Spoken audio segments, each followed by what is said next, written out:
Good evening, ladies and gentlemen. Welcome to Atlantic Bushcraft Adventures. Tonight we are on episode 237 and thought we'd talk a little bit about hiking and bushcraft. And when I say hiking, and I know it's in the description, I don't mean the actual sport, activity, hobby, whatever you want to call it, of hiking. That's a topic for another night. I literally mean how we walk around in the woods. It's one of those things that we probably don't give a second thought about, but there's actually quite a bit that goes into it. Walking around in the woods and different terrains and stuff like that, it's a lot different than just walking across your house. You know what I mean? We go out, we do it, we don't think about it, but subconsciously there's a lot going on there. At least I think there is. What's your thoughts, Ben? Well, I mean, it depends on the house. And if you've got Legos in your house, Fair point. If you go into Willie's room, it could be every bit as bad as going into the woods. but no, certainly. One of the first thoughts came to my mind when you said that is if anyone who's ever tried to do like orienteering and had to try to figure out what their pace is, your pace will change in terrain, quite a bit actually. So walking through marshes and bogs, you know, each step takes a lot more effort. Walking through high brush and stuff, you're changing things. Walking through a nice level field where you don't have to avoid things, it's going to be much more consistent. Um, Going uphill and downhill, even if it's a slight incline over a long period, it's going to change your pace quite a bit too. yeah. So I mean, those are the type of things that you do honestly have to think a bit about. Of. And of course, you know, nature is not like man-made. It's not flat and smooth, or even flat and level. You know what I mean? No, 100%. And I guess let's start right at the beginning. So we keep talking about pacing, and I'm sure most people out there do know how to check their pace and stuff like that. But for those that don't, I mean, everybody starts somewhere. It's a pretty easy process. I mean, literally just go out to your driveway, even across your house if you want, measure off a specific distance. Here in Canada, we use like 10 meters. You know what I mean? Actually, more specifically, we use 3 meters because a parking space, at least in Eastern Canada, I assume it's the same over on your side too, Ben. They're exactly 3 meters. So teaching the motorcycle course, that's how we train ourselves to set our pace. Every parking space is 3 meters. As long as you get used to doing that in exactly 3 steps, you know your pace is roughly 1 meter. Makes things really easy for laying out cones and exercises and stuff like that where you don't have to be super accurate.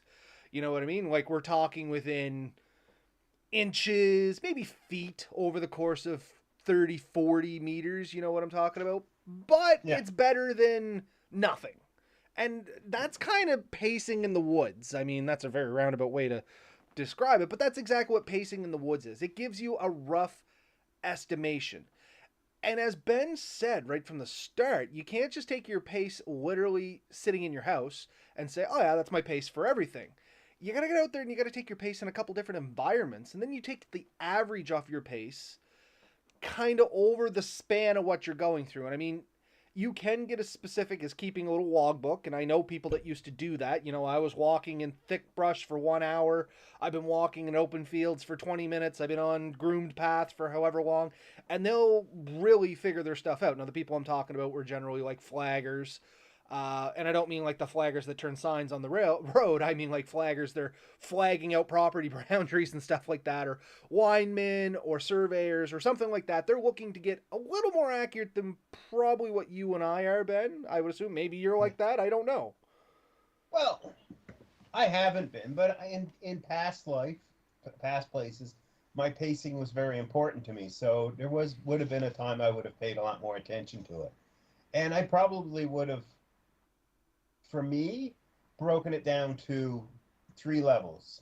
So easy terrain, moderate terrain, and then rough terrain. And that would be about as far as I really wanted to go with it. But yeah, you would figure out the type you're going to go through and figure out does it tend to modify my pace and how much does it?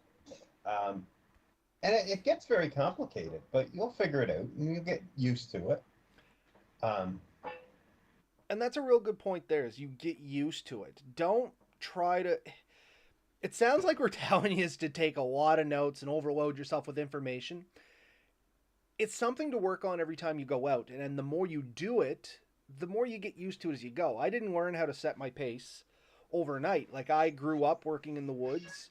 I recreationally hung out in the woods basically my entire life. And still today, I find myself in areas where I'm not used to being in different terrain, especially as I travel around more. Not just, as kids, we're always around the house, you're always in the same woods or the same area, you never go too far away. Then you kind of hit your midlife and you travel a little bit more, but it's still never really far away from where you're residing at that time. You know what I mean? There's less going out and adventuring because you're still trying to get your life together. Then, as you kind of get into the more of the midlife or the midlife, 30s, 40s, things like that, you tend to travel more. At least when you're bushcrafter, at least I found I did, and the crowds I hung around with, we go out, we walk more. We're looking for places we haven't been before. We're looking for new adventures. And I'm learning now, as I'm going out and doing the stuff and going through the new terrains and different provinces and stuff like that, that I run into, fuel load. I call it fuel loading, but just different terrains, different materials in that terrains that I haven't run into before. And I'm sure this is something you can relate to, Ben. Here in Nova Scotia, when you were over here, we have two kinds of things that we don't have anywhere else in Canada. Now, on the fire side of things, we call it NS/1 and NS/2. But it's just kind of this brushy, brambly kind of crap that we get around our coastlines. You know what I mean? It's like waist-high bushes that just knot together, if that makes sense. Yeah. And that's not a really big thing in the rest of Canada. Like, it's kind of prominent in Eastern Canada, a little bit of PEI, and Nova Scotia. You don't really find it in Newfoundland. It's just kind of a weird thing we got here because of the conditions we have on this side. I'm sure West Coast has something specific to them, and, you're going to have those areas that you're going to get used to, but then when you start traveling outside your areas, you're going to run into stuff you haven't seen. Once again, very roundabout way to get to a very short point. Yeah. I mean, yeah, you'll notice it when you go to different forests. Like, I used to grow up in some very strong alder forests. And those alder forests would oftentimes be probably 6-7 feet high, maybe a little bit more in some areas, especially if the land was leveled out. The top of the alders all came to the same length, regardless of terrain. And that could be very obvious near, like, ditches and stuff. Ditch could be 30 feet deep and all this. But that's very difficult to walk through. It's very much that. And you're pushing trees apart to move, and you're tripping over things, and it's hard work. The quickest thing I would, for the West Coast, if you watch the show Alone, when they did the partners, Mm-hmm. The average team took 10 days to meet up. And they were only something like 10 kilometers apart or something, weren't they? 10 12, kilometers I can't remember apart. what it was. In good terrain, somebody could easily walk between 20 and 30 kilometers a day. The average person's walking speed is something like, 2.5 kilometers an hour? Somewhere in and around there. I'm not talking like a saunter, but not really a brisk walk either. A walking with purpose. And I probably should have looked this up. But I mean, yeah, it's still very reasonable to travel 20 kilometers in a day. With, and I say relative ease, providing that it's decent terrain and you're a decently fit person. Don't have to be peak physical performance. But you should probably have had a little bit of walking under your belt more. Not a couch potato, I guess. You know what I mean? But yeah, so we set our stride. We know we're going to hit different things. Other things that we do that we don't really think 5 about is kilometers per hour. 5 kilometers an hour? That seems a little quick. Wikipedia. Oh, maybe I'm thinking miles. Yeah, I could be thinking miles. I just looked it up on Wikipedia because it was something interesting. The preferred walking speed is the speed at which humans or animals choose to walk. Many people tend to walk around 5.1 kilometers per hour. Individuals find slower or faster speeds uncomfortable. Well, there you go. So 5 kilometers an hour, we're only talking 4 to 5 hours worth of walking to put you at 20 kilometers in decent conditions. In decent conditions. In rough conditions, they said they were lucky to clear a kilometer a day.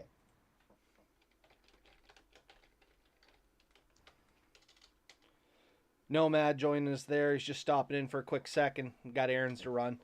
Thanks for stopping in, Nomad. It's always good to see you, man. I know you got to get out there and get your life ready, but maybe catch us on the audio side of things. We know you'd be here if you could.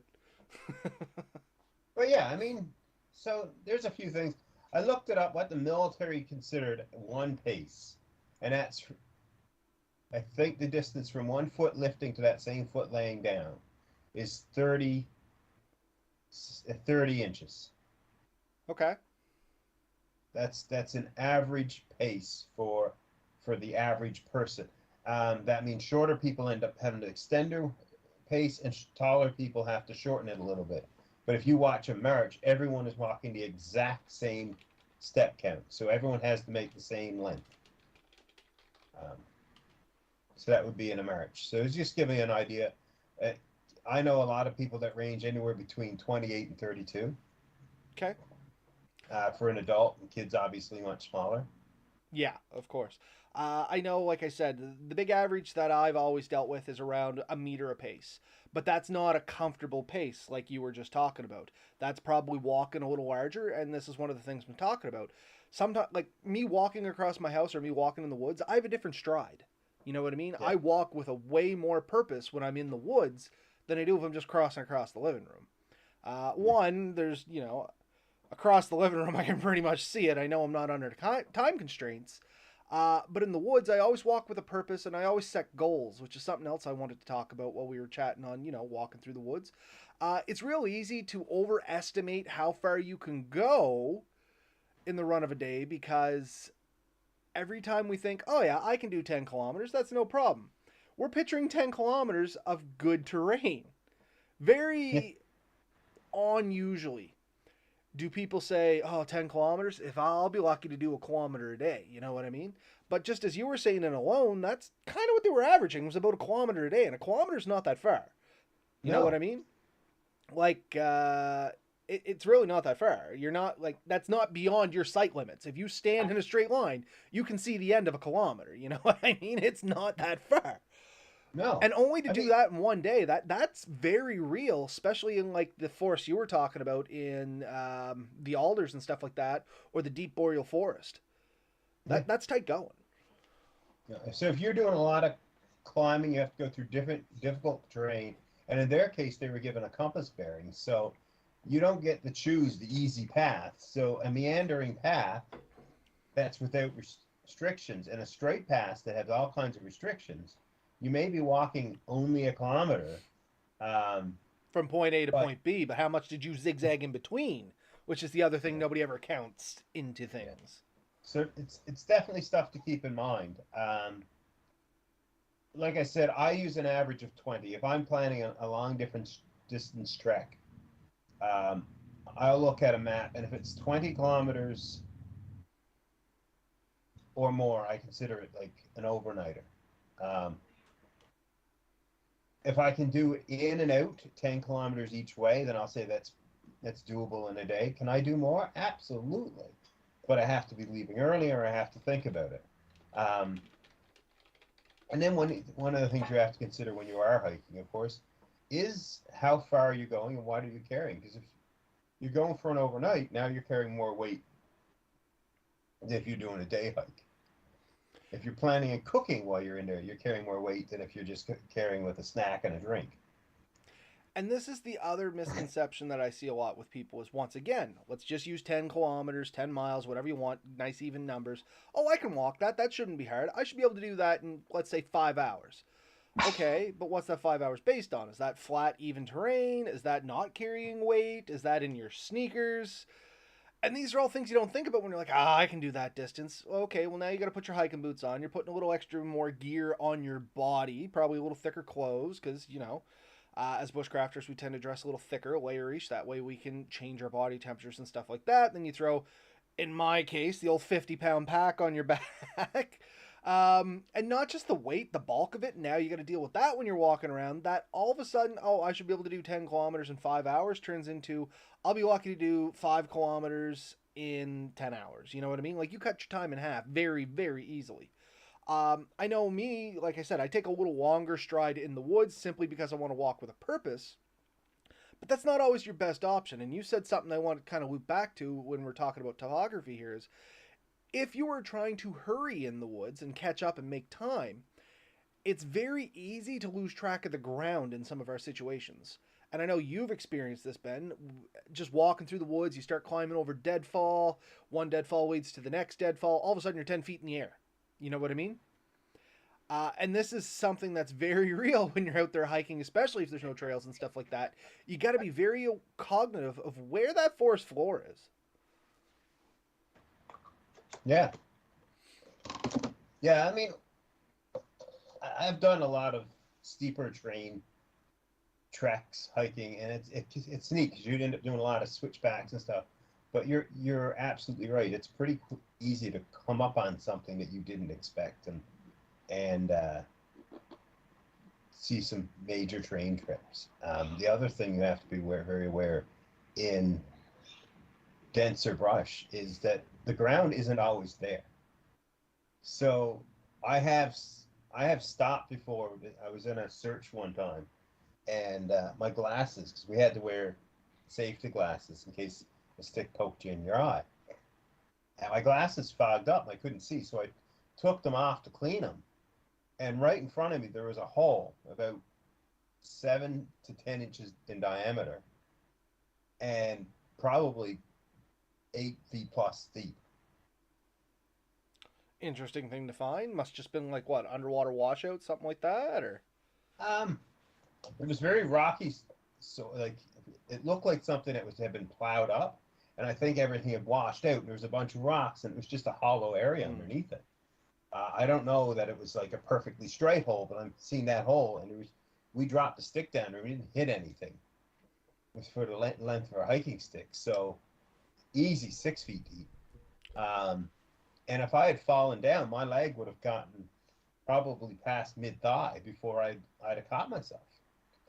I And you mean, can very easily break a leg. yeah, I was just about to say now you're in a very real risk of hurting yourself severely.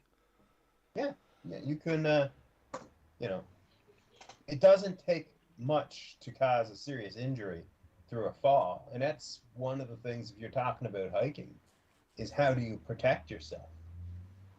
Because I think you said there's a lot to it, and there is. I mean, we've talked about it before. Good footwear is essential. Something with ankle support. That's the big thing. Bare minimum, get yourself something with ankle support. That way it's harder to roll your ankles. And if you do roll a little bit, you got some support in there so you're not hopefully straining, spraining, or breaking, twisting, any of that stuff. It might be the difference between, you tweak yourself, you sit down for a few minutes, rest it a little bit, and then you're okay to go a little bit more, versus if you're in your sneakers with no ankle support, you suddenly slide off a route, you get a sprained ankle, and now maybe your trip's blown for the day, or worse yet, now you got to figure out how to get out because you may Yeah. be 5 kilometers into the woods and people aren't expecting you for 3 days. And me and you have a very similar belief on this, but we do need to acknowledge because it's out there. Is if you go to any outdoors sporting and look up a hiker, there are plenty of hiker runners and hiker shoes that have absolutely zero ankle support. And there are plenty of people, experienced people, tell you, "Oh, it's great. I use them all the time. I go trail running, and this is what I wear." And I look at it and think there's some serious risk there. But one of the things you have to know is, depending on how strong your ankles are and how much you've exercised and built it up, and how flexible they are, the likelihood of you straining them will change. Mm-hmm.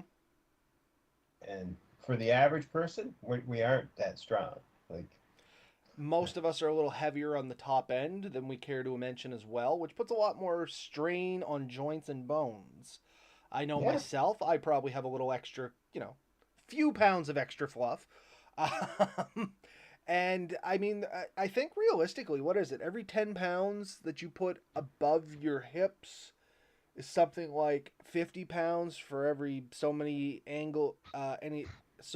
degrees of angle being bent. It's ridiculous how much 10 pounds goes anyway across your body. And most of us are at least 10 pounds, if not a little more fluffier. We can stand to lose a little more. And this is all that extra stuff going down. So, yeah, good footwear, good ankle protection. And then to follow that up, something that's comfortable on your foot and fits well. There's nothing worse than buying a pair of shoes, boots, whatever you want to call them, that just don't fit really good. Maybe they're a little too tight. then you start getting into chafing and blisters and, a whole bunch of just uncomfortableness, which not good if you're going long distance. It's a real bad time to break in a new pair of footwear on your first 20 Yeah, kilometer hike. yeah, yeah. 100% agreed. Besides getting good footwear, make sure that you've properly broke it in. Make sure it's properly fitting, um, and make sure you're wearing proper socks in the footwear. Um, Okay, yeah, maybe unpopular opinion here. I'm still a big believer in wool socks. Even in the summer, if you're hiking, to me they prevent quite a bit of chafing. I mean, they're not the coolest thing on the planet, I understand, but they do have a good moisture wicking ability to them. Like, they will pull some moisture away from you. And in the colder weather, if it gets colder at night, wool retains a lot of its heat value. But the big thing I like about wool is it's really hard to get blisters in a good pair of wool socks with a good fitting pair of footwear. yeah. Well, they make good wool socks now. You can get thinner wool socks, merino Yeah, wool I'm socks. not talking like your winter half-inch thick sheep wool socks here. I'm talking like a decent pair of wool socks. Yeah. So you get, darn tough, or there's plenty of like smart wool type socks, and it does a lot to protect you. The military made us wear wool socks for that very reason, and a lot of people complained that they're itchy or they weren't as comfortable, but the reality is you have less injuries in wool socks than you do not. um, so I with you agree. Buying a decent pair of socks makes a world of difference. And I can't say enough about that. Like, taking care of your proper clothing can make a huge difference. Um, Likewise, we could go all the way up. Like, every part of this matters. Um, Proper pants that fit. They're not too tight, not too loose. Don't have areas that are chafing. Don't restrict your movement. If you have to take a little bit of extra every time you lift your pants because your pants are resisting motion, that's going to exhaust you after a very short period of time. Yeah, for sure. I mean, prime example, go walk in the snow. You're constantly lifting your legs in awkward angles, same as you would be if you don't have a good fitting pair of pants, or you're always tugging up on them. That's the one I hate. People are constantly tugging up on their pant legs. You know what I mean? Because they're just a little too long, or they bunch up around their knees, or something like that. That takes so much effort over the run of a day. It's one of my Yeah. pet peeves. So, I mean, overly stiff pants and pants that stick, like if they get wet and they tend to stick to you, and they will rob you of heat, and they will rob you of energy. So Uh, what you're telling me is my blue jeans ain't my best walking pants. Not that it can't be done, just not your best walking pants. I and I love a good pair of blue jeans. And honestly, if they fit well, and you keep them dry, blue jeans can work well. But some people wear them overly tight, and some people wear them overly loose, which tends to restrict motion. They get dragging on the ground. They will wear you down. So make sure your clothes fits properly and is comfortable. And if it's not comfortable and it's not proper, then those areas are going to cause problems. Any hot spots caused to you by your clothing, that's going to chafe. And if you've ever been chafed while walking, you know that it can be some of the worst experience of your life. I have done hard days in the woods clearing trees and stuff, and I had a pair of jeans that they wore where my inner thighs rubbed because, yeah, I had a few extra pounds. And absolutely, I mean, it was like the inside of my legs were on fire. I honestly probably cried. Like, So Terra Scout Adventures joining us here. Costco zip off lag cargos are great. And you know what? I was a huge fan of the zip off lag cargos for a long time. I can hear the eye rolling across the internet right now. Oh my gosh, no, he wears cargo shorts, let alone zip off cargo shorts. Yeah, they function. You know what I mean? They're a utilitarian product. Full lags for do when you you're bombing know? through the woods, shorts for Do when you you're know hanging who out in the makes sun. Sorry. a shockingly good zip off pair of cargo pants? Hmm. Giant Tiger. Seriously? I have 3 pairs that I wear religiously. Um, my laundry just happens to be right there. And yeah, they're Giant Tiger ones. I think it's Mountain Ridge. Yep. Um, and honestly, they are extremely comfortable. I have worn the because I'm a big fan of Mark's Work Warehouse and their house brands. What's the Wind Oh, River? maybe. It's been ages since I've gone to Mark's Work Warehouse, be honest with you. Not because I've got anything against them. I No, don't buy my own I love clothes. some of the I'm a Wind child at River heart. stuff. But I had a pair of their pants, and honestly, not nearly as comfortable as the Giant Tiger similar brand. And the Giant Tiger ones lasted them. So when I was home this summer, I picked up 3 pairs in 3 different colors, and I think I paid $20 a piece for them. So can't knock it. But yeah, find what works for you, right? Yeah, and I think that, like you said, you hit the nail on the head there. Everything you're wearing has to fit decent. Doesn't have to be the most, tailor-made suit you've ever worn, but you don't want it hanging off you, and you don't want it so tight that it restricts movement. So it has to fit somewhat decent. And yes, even a good fitting jacket is going to be better than a bad fitting jacket over a longer time frame, because you're not going to be screwing with it as much. You're not constantly adjusting it. You're not constantly pulling the arms up. Like my sweater, as you can see, is starting to turn ratty, and it's just one I wear while I'm in my office. That's it. It's my office sweater, but I'm constantly pulling the arms up. Now, if I'm doing that, say, 100 times in the run of an hour, which I guarantee you I would be doing if I was out in the woods, that's going to drive me nuts. That's going to aggravate me. It's going to make me not be as careful, which is another big thing a lot of people overlook when they're out there hiking. And once again, I'm not trying to roll anyone's eyes here, but the reality is we tend to start daydreaming. We zone out. We stop focusing on what's in front of us, and you miss that hole, or you miss that ledge, or you miss that root, or you miss that rut. That's when injuries start, right? Yep. Uh, Somebody's going to laugh at this, but we've gone this deep, and I want to go one layer further. Giver. Underwear. Yeah. You know what? I don't wear tighty whities if I got to go for a long walk. I don't care. I'll say it. Too much chafing. If the underwear you're wearing doesn't wick away moisture and it holds in, it's gonna make you clammy. It's gonna make you uncomfortable. If the elastic isn't holding and it's just sliding off of you or it's running up into you, it's uncomfortable. And make sure your underwear are all there. As guys, at least, we have a tendency to hold on to our underwear probably longer than we should. There's the odd air conditioning duct, I will call it, that may appear in them. Not the best time for it when you're going on a long trek. Like me, personally, seeing we've gone this far, I like a nice pair of boxer briefs simply because it fits better, there's less bagging, and it offers a little chafe protection. And you can get good Gore-Tex and stuff like that has excellent moisture wicking capabilities and stuff like that. Like, once again, you can get the Taj Mahal of undies, or you can go get the $3 Giant Tiger Walmart brands. Yeah, you're going to save a little money, but you're going to notice some differences there too. Well, have you heard of the brand Man-Made? Yes, I've heard, don't own. So I bought 7 pairs about 2-3 weeks ago. What do you think, man? Honestly, I know not really the time to talk about it, but let's hear it. So hey, we're all people, right? We all have to wear it. It's been amazing. And it really does make a difference. And I've been finding myself much more comfortable. I'm finding a lot less of that swampy, clammy feeling. Yeah, and everything is kind of holding. Nothing's sticking where it shouldn't be. It puts everything where it's supposed to be, and it's breathable, and it moves well under the clothing, and it really makes a difference. And it's not a type of underwear.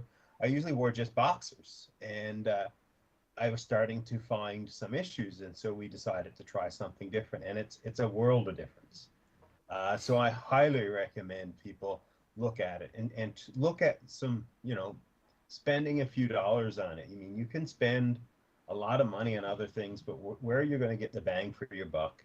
And there's areas that, like, I recommend it, $20 pair of pants, but I'm paying $25 for my underwear. But I mean, you wear your underwear every day. You know what I mean? Like you said, we're all human. We all wear them. You're not just going to wear them in the but woods. So it's Yeah. worth it. You always need some, right? Yeah.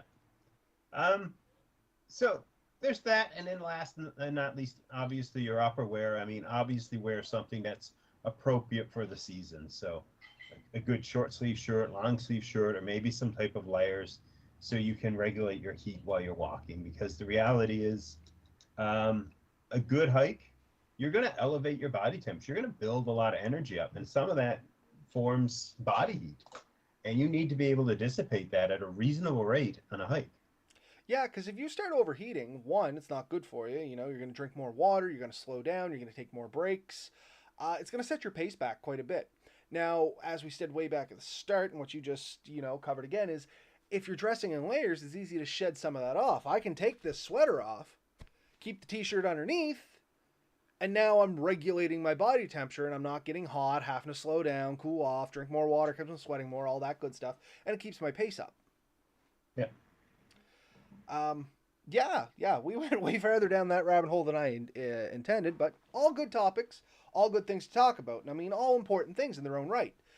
Set it right at the start. This is something we all take for granted. We don't think near enough on it, and that's all this episode is about. Get you thinking about what you do while you're walking. There's way more that goes into it than you actually think about, Yeah. at least consciously. You know what I mean? Most people don't consciously dissect their walking habits, which is basically what we're doing here tonight. And on that topic of hiking and things like that, something that can add to your safety is something you and I were talking about a little early here, is things like trekking poles and walking sticks. Now, you had mentioned Yes. trekking poles, and I got zero experience with trekking poles. I've never used an actual trekking pole in my life. Mel has a set. I mean, I picked them up, I've handled them. I turned one into a cone picker for one of my jobs. I have seen them. I've just never actually used them while I was in the woods. I've always used a walking stick or something like that. And I have several walking sticks that I take. And honestly, it's very similar in methodology. However, you sent me a quick video there on trekking poles. And I mean, a trekking pole is a fancy walking stick with features.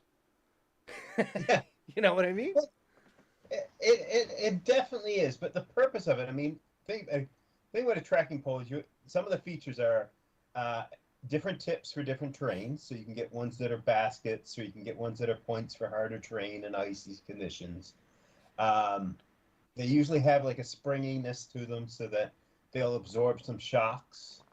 There's usually a nice strap and a sturdy handle to hold on to. And they're usually adjustable to various heights, so you can sort of adjust them for the terrain and your personal height. Um, so all really good features. The other feature that you know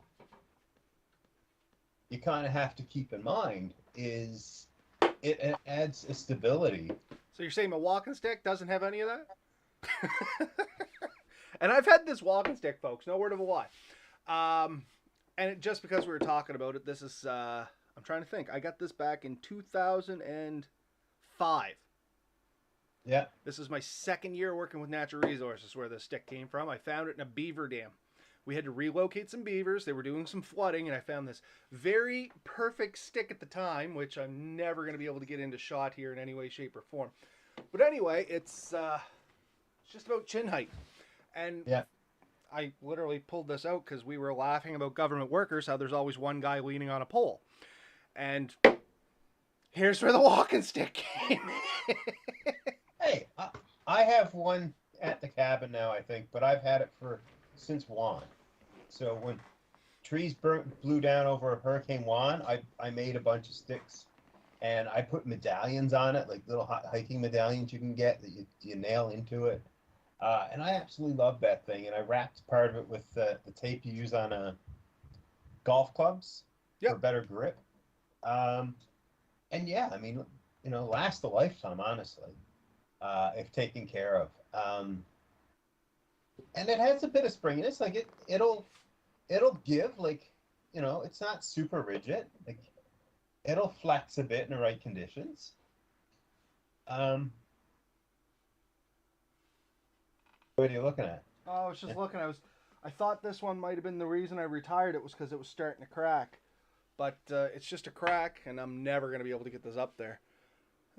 Yeah. Maybe. Too high for me. Okay. Somewhere in there. Anyway, I have a knot here, and there's a crack starting to form in it.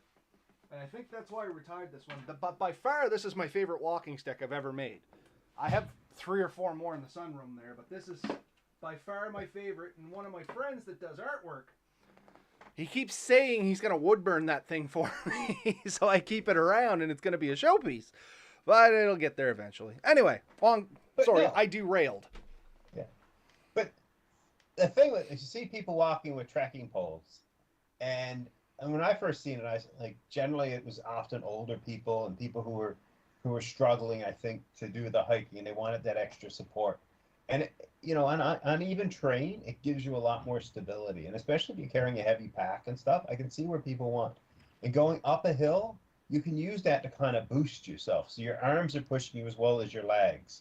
So people say it gives them a bit of extra speed, but it also takes some of the energy out of you that your legs have to put into the walk and spreads it through your body, argumentatively giving you a better overall body workout, and helping other things. And I think I said like helps you go up a hill, going downhill. It takes the strain off your knees and your shins. And on slippery or uneven terrain gives you some stability you wouldn't have otherwise. Because Well, if you start to fall, you can brace yourself. and one thing that was from that video that I actually loved about the trekking pole idea is you can start using them like feeler rods. As you get Yeah. used to walking with them and stuff like that, and more you're used to having them in your hands, and you're starting to do a lot more of this subconsciously. The video showed me, um, but he was saying that he can put them out in front of himself in such a manner that he's not looking down as much because the trekking pole will let him know when there's a drop going to be ahead of him or there's a stick or something like that, right? So you can start using these as almost another sense for when you're walking along, which is much what I used to do with the walking stick behind me. That's what I always used to use it for. Was I'd stick it out in front of me, and then I would know as I was getting off the ground, off the ground. If I was starting to go up in elevation or something like that, the stick was always there. Also adds a lot of balance if you have to do some water crossings or something like that. Not that we're recommending people go out there and cross raging rivers or anything like that, but if you do have to cross any kind of moving water, having a third leg is nice. You know what I mean? It just gives you that brace. It's not pushing against you so bad. Walking through different terrains, sometimes it's just nice to have a pole to be able to rest on for a second. You know what I mean? Take a little bit of that weight, and that's what these trekking poles, walking sticks, things like that, they're doing for you all the time. Um, so Dave joined us here, Real Big Monkey One. My hiking stick is wrapped in a survival blanket, and covering that is wrapped paracord. And that's the other thing. Once you start getting some good hiking, trekking poles, or hiking sticks, you can customize these things. You know what I mean? I started tinkering with it just on the old Google machine there on my phone, and some people really, trick these things out, and they become a survival stick or their survival walking stick. They have a lot of neat things in them. Well, I seen one guy. He took really big. Yeah, Dave might have had something to do with this. I'm not sure. He took like 3/4 inch PVC, and he filled it with a bunch of stuff. Like there was a whole first aid kit and fire kit and all that slid down in little pouches, and he had strings so you can pull them all out. Had some flexibility to it. I mean, I find it great for like clearing distances. Like if you have to leap over a small stream or a small gap, you can oftentimes use that to sort of give you that little extra boost. Uh, you know, having a stick or a hiking pole definitely does help. And I mean, I've always had the hiking stick.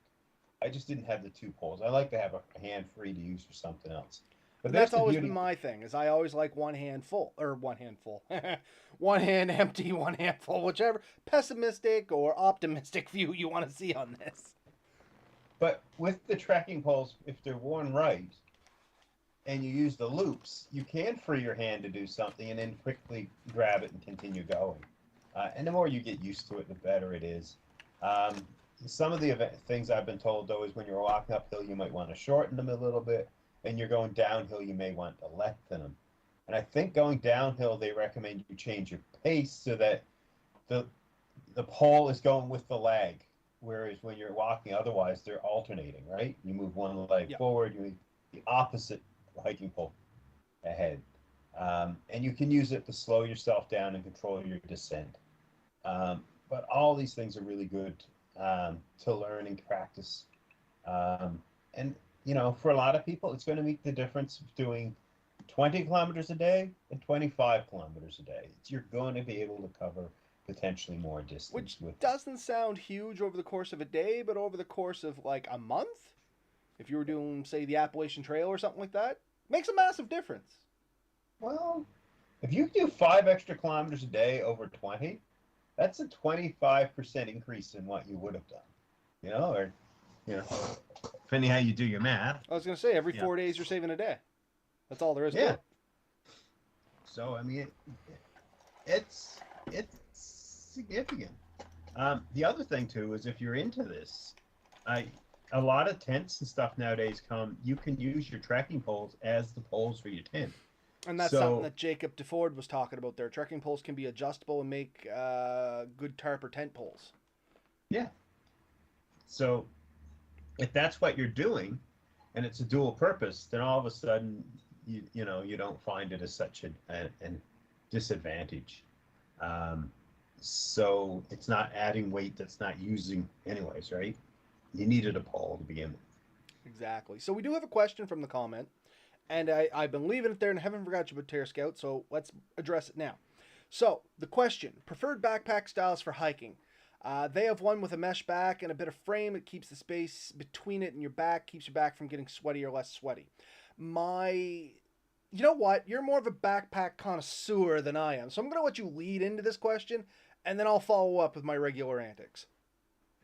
I do like a backpack that gives you that airspace. Your back is an awful large piece of skin, and as such is very important for regulating heat, and it's also an area that can chafe a lot. So if you get something that gives you a bit of clearance between your back, that obviously holds some advantage. And a backpack holds an awful lot of weight. So if your backpack doesn't weigh a lot, then it's saving you something there too. So I look like if I was to buy a new backpack tomorrow, I would honestly start looking at some of the ultralight packs that have some of the less features, like less pouches, less organizational, and go with something a little bit lighter.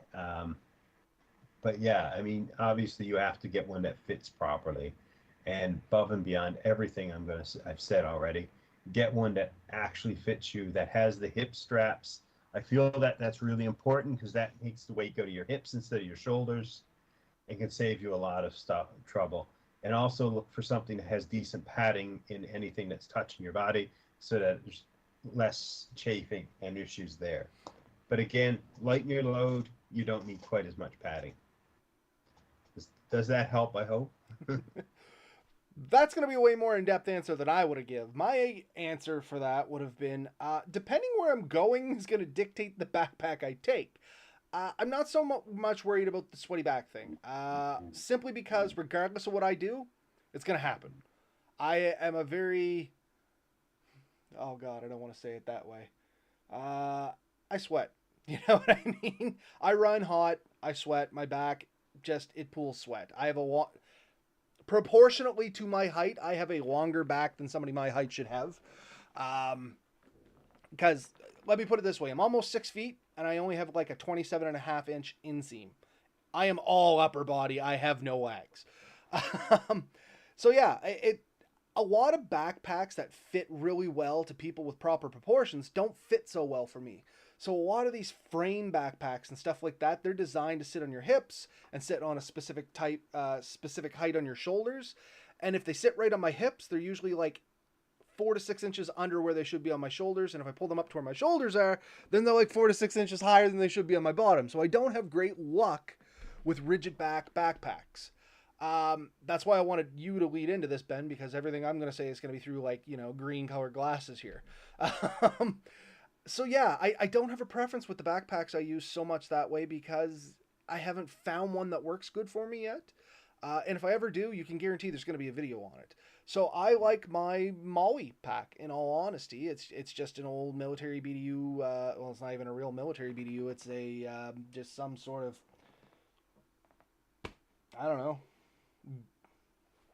I don't even know what you call that thing, Ben. You know the backpack I'm talking about. Anyway, it's just a standard backpack I got from literally the Army Navy surplus store. And it seems to be my go-to for everything. Day hikes, long hikes, doesn't matter. Because it's the best one that fits on my back to now. Because Nobody else liked it because they said it was just a little too long for them, which really fit me well. So it was like a $45 backpack that I just found, and that's the one I like for everything. There's so much with backpacks. For years, external frame was the way to go. You had ultralight external frames, and then you went with internal frames. You have ones that spring out so that they keep that gap between your back. I've had a bunch of military ones. There's so much to packs. We've done a couple episodes on backpacks. We have, and I've actually acquired more backpacks since we've done that. I have 3 rigid frame backpacks here now. I think I have like 7 or 8 standard backpacks here now. I got them all the way up to like 90-liter packs. Still haven't found one that beats this one. And I just sent you another one today. Like, just to drive you nuts. But it's just an example of where I would probably go if I was to start again. I mean, the one I've been using lately the most is still the mountain top. 55 plus 10, so I think it's 65 or 70-liter pack. And I mean, I like it. It has everything I need and then some. I just now wonder if I could go with something even lighter.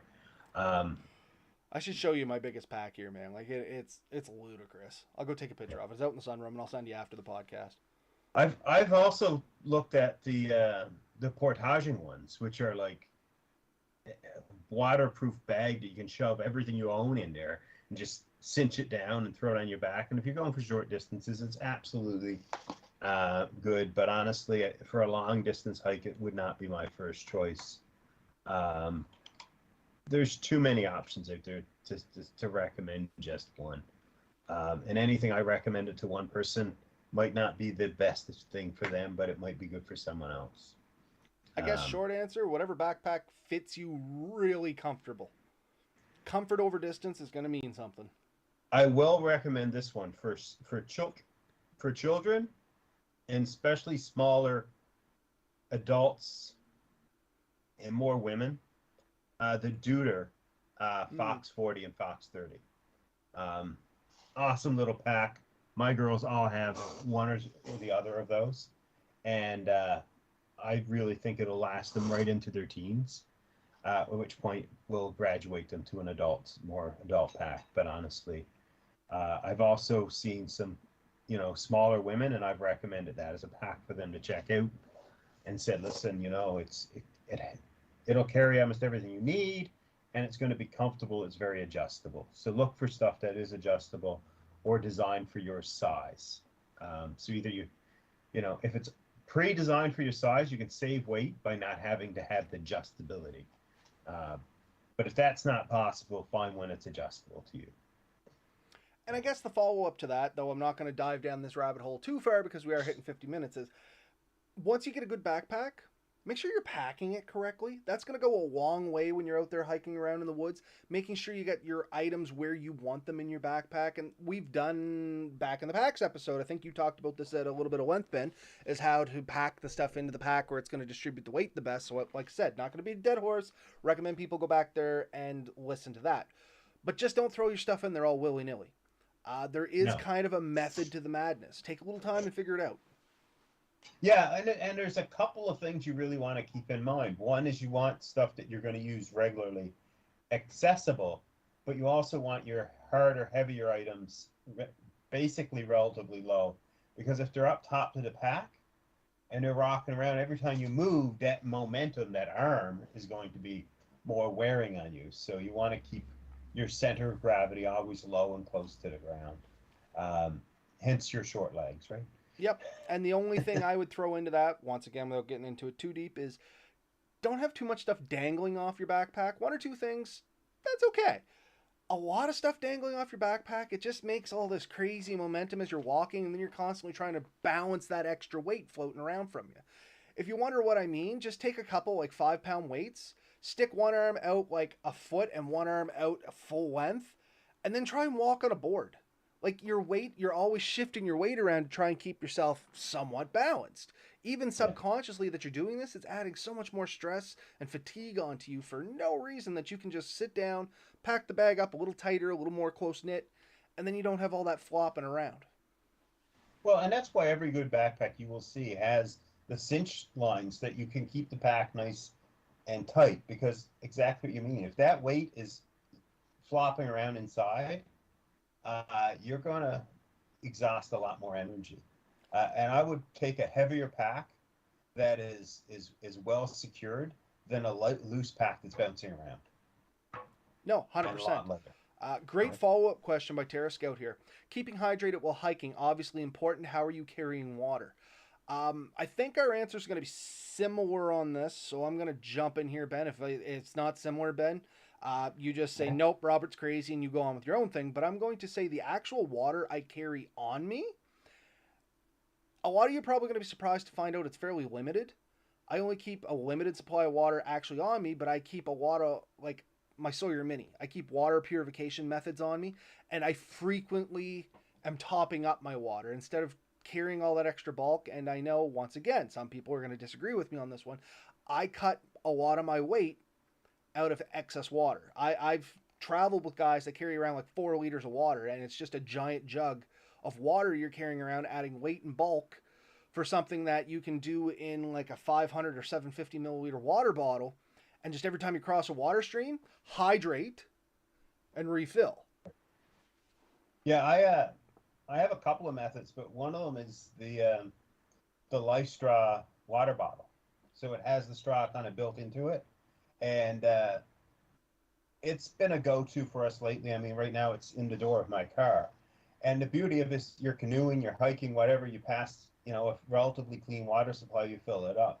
The other thing is, once I get to camp, I have the Sawyer Mini in the back of my pack, which is lightweight, doesn't take up a lot of room, and I'll take a couple of the collapsible bags, and I've set them up into a gravity feed system. I might have mine right here, just for demo purposes. Yeah, and yeah, I'll fill up everything when I get there. So I pre filter with that, because it's actually a cheaper option than the Life Straw. Um, so I think the Life Straw isn't really flushable, at least the one in the kit. Um, and it costs as much or more than a Sawyer Mini. So this is literally my whole Yeah. water filtration system. This is just an old Coleman bladder pack with the open top. The bar that keeps it closed is still in the backpack. I cut the mouthpiece off it. This fits very well onto the end of my Sawyer Mini. I scoop water up, make sure there's no water running down the hose so it's not contaminating my drinking water. I pop this off, hang this in a tree, dip this down into one of my water containers, and just let it literally gravity filter water as I'm doing other activities. And a good lot of the time, you know this, Ben, sometimes the water containers overfill. But honestly, for the cost of the Sawyer Mini and how much water it filters out, I don't stress about it that much. You know what I mean? It's like a No. $30 water filter that's supposed to do 150,000 gallons of water or something. Yeah. We don't expect to ever reach that limit. If I do, man, they're like, I got bigger problems to worry about. I'll just buy another Sawyer Mini. You know what I mean? They have gone up a little bit in price, but you can still catch them for between 30 $50. Yeah, exactly. I've seen them the other day. But the thing is, like the Life Straw bottle I have that has the filter in it, I've seen the replacement filters for that are still $24, Yeah, and you can't flush them. no. And the syringe is over there. That's the beauty with these little Sawyer Minis is they come with the syringe.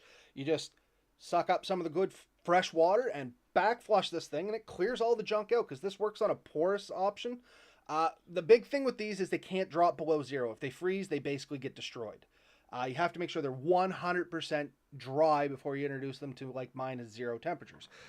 Because there's like a whole bunch of tiny little tubes in there that are down to what, 1 micron or 0.1 microns or something like some insanely small size. Yeah, yeah. So yeah, I use the same method, and it works well for me. Rarely if I ever camped in an area that's extremely dry, and I couldn't find a source of water.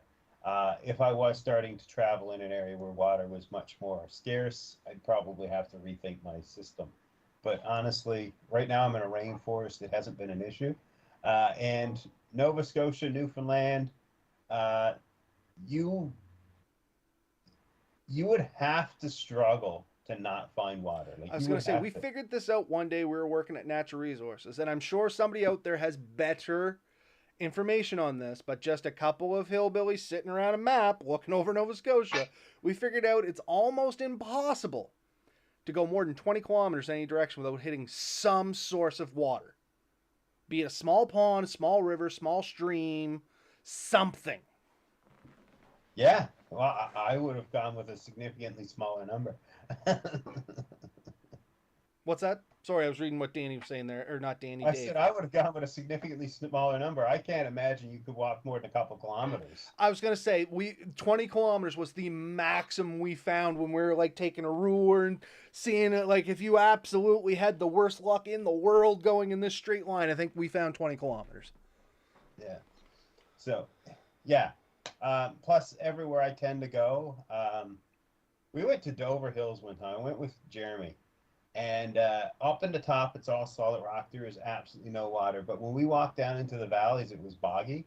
There was plenty of options for water.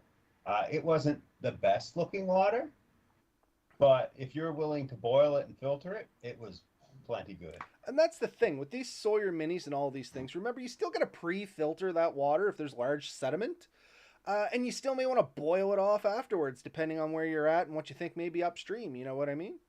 So, Yeah. but honestly, 90% of the time, I'm going to absolutely admit it. I scoop water out of the river, gravity feed it, and drink it. Yeah, so do I. So no, that's it. I don't use um, normally. I do not use like a water bladder. I know a lot of packs have a spot for a water bladder, and you can run the line up to your mouth in that. I don't. I do have one I use with the motorcycle. Um, and honestly, I'm not 100% sold that it's something I have to have or I have to use, but it is there. It is an option, and it is something I'll take on a bike trip because on the bike I don't want to stop and get the bottle out and drink from it and open up the helmet. It's a little easier to be have those options. My problem with water bladders on my back is I find they don't breathe. They cause more Yeah, moisture, even if the water inside it's not cold. Like I've tried everything. I've tried throwing ice cubes in this thing and then surrounding it and stuff. And like this one here actually came with some sort of. It was just a water bladder backpack. It literally was just a backpack that had a water bladder and a tiny pocket in it. That's all it was built for.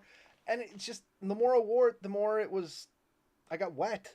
Didn't matter what I did to the water inside because it's like wearing a sheet of plastic on your back. So Danny was saying he needs a life straw. You know what, Danny? I just picked one up. They're a great thing. I have the actual life straw, not the life straw water bottle like Ben has. I also has a Cadex. I think it's a Cadex water filtration bottle, which now Lily is using. I pulled the filter out of it, but the problem is I can't find filters for it anymore. But it was a filtering water bottle.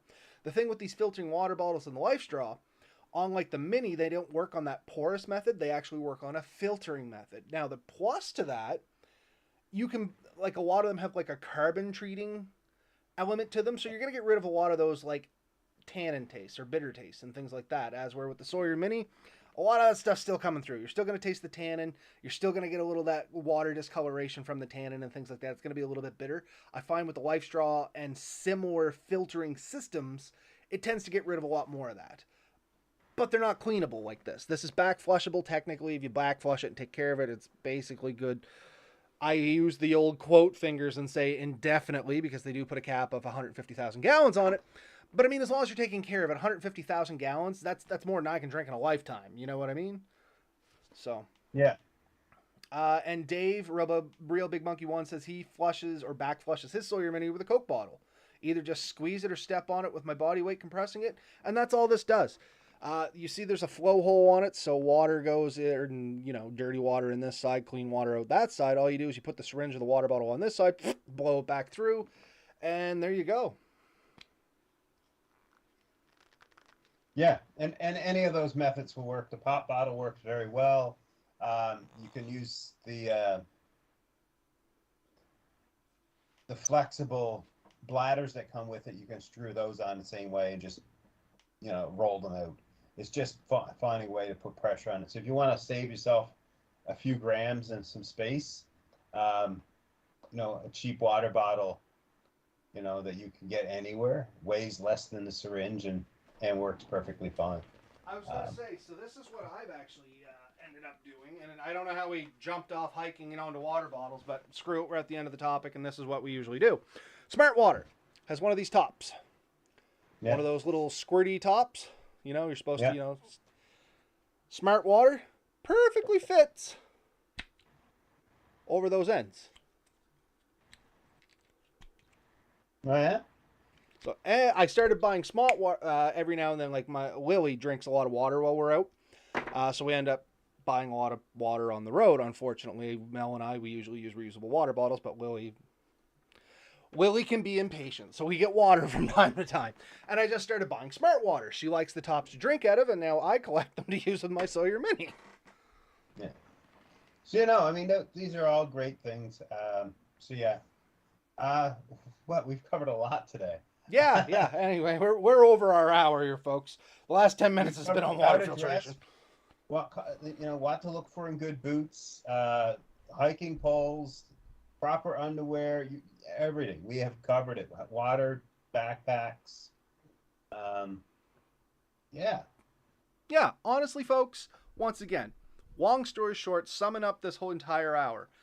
Yes, we all walk, we all know how to walk, but it's one of those things we don't think about what we actually put into our... So yeah, like I said, for me, it was just one of those topics I wanted to start getting people thinking. That's it for me tonight, folks. Final thoughts, Ben? Yeah, no, I mean, it's like we always say, get out there, have fun, try some things, practice, it's great exercise. Hiking in the woods is mentally, there's a thing called forest bathing. Have you heard of this term? Nope. It's literally the act. I need to do more research. Maybe it'll be a subject in a future one. But it's literally the act of immersing yourself in the woods for mental health. There's more to it, I'm sure. But a good hike through a natural environment does a ton of good for you, mentally, physically, emotionally, and it really does help. Doing it in a safe and effective manner really helps. And make it yours. Figure out what really works for you. Don't let anyone tell you how to do it. We by no means are telling anyone how to do it, but we're telling you things to look out for and try and test, so that you do it the safest. If you're walking through heavy terrain, consider things like safety glasses. Consider wearing a good hat to keep the sun off your head for sunstroke. Consider all these little things in it, because you're out there and it's easy to forget about these little things and keeping ourselves safe to enjoy it. And when you are doing it, slow down and enjoy the moment occasionally. Stop and take a picture of that pretty flower, or stop and just take in that sunset, or the way this mist comes across a lake or something. These are things that'll, make the difference. Nope, 100%. And I was just flipping through our comments, make sure we didn't miss everything there. But as always, get out there, have fun, folks. Everybody that said goodnight, you folks have a good night. That's Jacob DeFord, Dave, Real Big Monkey 1, Terrascote Adventures and Red Sand Adventures. All those folks have their own YouTube channels. We highly recommend that you reach out to them, check out their content too. If you're liking this channel, you're probably going to like them. That's what bushcrafting is. We're all one big community, and we just try and spread the word, folks. So have a good night, everybody.